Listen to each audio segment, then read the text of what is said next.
Empire of Ashes, Episode 2, The Vow, written by Mia. They dressed me like a queen for a wedding that was really a transfer of property, and I let them because a woman learns early that the costume you are put in tells you exactly what role you are expected to play, and the moment you understand the role, you can decide how to ruin it. The dress came from Milan in a box lined with tissue, and it cost more than my father's funeral. Sophia brought it to me herself. They had given me a suite on the second floor of the East Wing, 3 times the size of the flat I'd grown up in, with a view of the gardens and a lock on the door that I noticed, the first night, only worked from the outside. Everything in it was beautiful, and nothing in it was mine. There were dresses already hung in the wardrobe in my exact size. They had measured me somehow, before I ever said yes, and books on the shelves chosen by someone who had decided what a young wife should read, and fresh flowers a silent woman replaced each morning before I woke. It was the most comfortable cage ever built, and they had built it before I agreed to enter it, which told me the agreeing had never really been the point. I understood the message of those rooms perfectly. You are valuable now. Valuable things are kept. Kept things do not leave. I had not expected to like anyone in that house. I had built myself for 3 months on the assumption that everyone behind the Marchetti gates was a version of the thing that had killed my father, and it is harder to hate people once you're standing close enough to see them breathe. Sophia Marchetti was 23 and sharp as a dropped knife, and she sat on the end of the bed while a silent woman pinned me into Milan and watched me with her brother's dark eyes and absolutely none of his stillness. "You're prettier than the last one they tried to marry him to," she said. "And you haven't cried once. The last one cried so much they had to redo her face twice."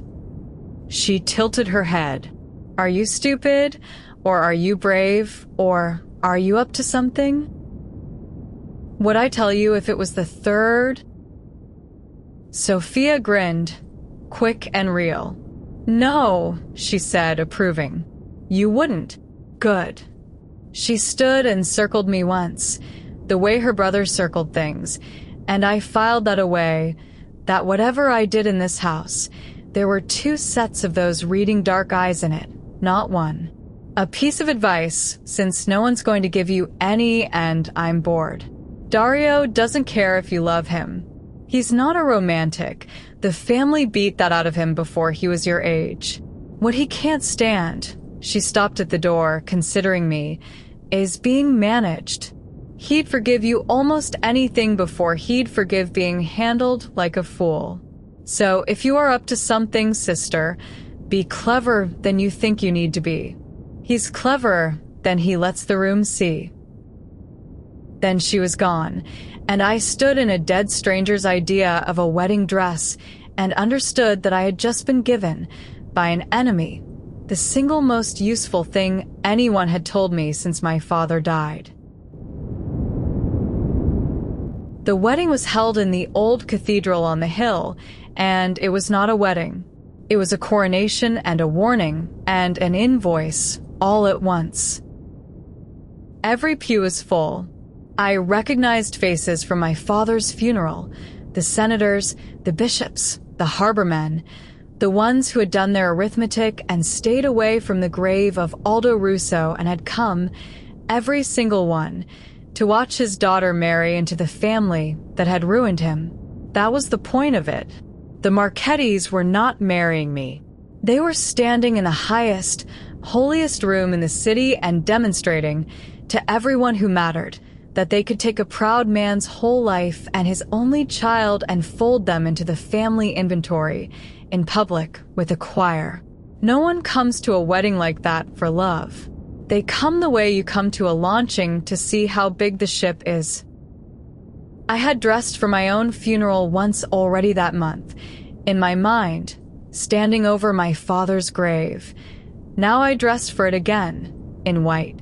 That is what a wedding like this one is. Once you strip the choir and the candles away, a funeral for the person you were allowed to be before, conducted in front of everyone who profits from the change. The bishop who officiated had taken Marchetti money. I had seen his name in my father's ledger, 2 lines below a harbor official and a sum. The choir was paid. The flowers were a statement of liquidity. And every guest in every pew had come to witness the same single fact made holy, that there was no power in this city the family could not reach into a church and bless.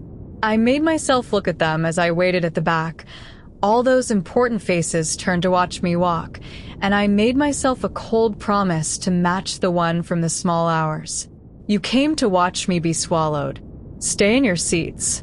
One day you will have come to watch something else entirely, and you will not know it until it is done. I walked the long aisle alone because there was no one left to give me away, and I felt 300 pairs of eyes counting the cost of me. And at the end of it, Dario Marchetti waited in front of the altar in a suit like a closed door, and watched me come the way he watched everything, steadily reading. And here is the part one did not plan for. The part one have turned over 100 times since, looking for where I went wrong. When I reached him, when I stopped at the altar with the whole rotten city watching and put my cold hand into his, Dario leaned down under the cover of the choir, so close his breath moved the hair at my temple, and he said very low, for no one but me, "Breathe. You've gone white. Whatever you're afraid of in here, it's not the next 10 minutes. I promise you that much. Just the next 10 minutes. It was such a strange, human thing to say. Not smile for them. Not don't embarrass the family. He had looked at me across that vast performance and seen, under the Milan and the steadiness I was so proud of, that I was 19 and orphaned and terrified, and the man my family had taught me to fear had chosen, in the middle of his own coronation, to tell me to breathe. I hated him for it. I want to be clear about that. I hated that the first kindness anyone had shown me since the grave had come from him, that it had been real, that my body believed it before my mind could stop it, that something in my chest unclenched at his voice the way you cannot help, the way a hand opens in warm water. I had built 3 months of cold resolve on the belief that he was simply a monster, because a monster is a clean thing to destroy. And in 10 seconds at the altar, he had shown me he was something worse, something far more dangerous to my purpose. He was a monster who could be kind. He was a man. We said the words. I do not remember most of them. I remember that his hand was warm and steady around mine, and that mine had stopped shaking traitorously, and that when he slid the ring onto my finger, he did it gently, watching my face, as though my comfort were a thing he was responsible for. I remember the priest pronouncing us and the choir rising, and 300 faces turning to memorize the moment the Russo name was finally, formally swallowed. And I remember thinking, with a clarity that frightened me more than the cathedral did, he is going to be so much harder to ruin than I let myself believe. And I'm going to have to ruin him anyway. The reception was at the compound, and that was the first time I saw the house I had married myself into in order to take apart. It was beautiful in the way of a held breath.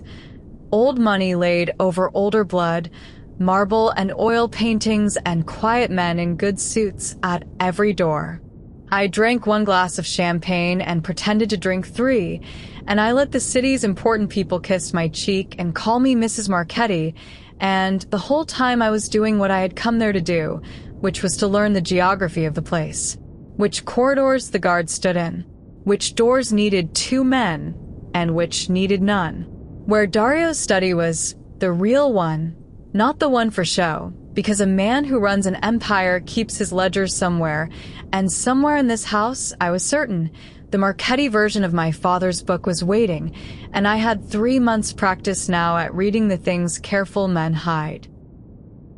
So I worked the room the way my father had taught me to work a manifest, methodically, pleasantly, missing nothing. I let a senator hold my hand too long and tell me how lovely the ceremony had been, and over his shoulder I counted the doors off the Great Hall and marked which the staff used and which the guards. I accepted the kiss of a woman dripping diamonds who had not come to my father's grave, and while she talked, I watched a man in a plain dark suit murmur something to Dario and then leave through a door near the library that no guest used, and I filed that door away. I learned that the house turned in on itself like a shell, the public rooms bright and open, and behind them, reached through a single guarded corridor, the private wing where the family actually lived and worked and, I had to assume, kept its secrets.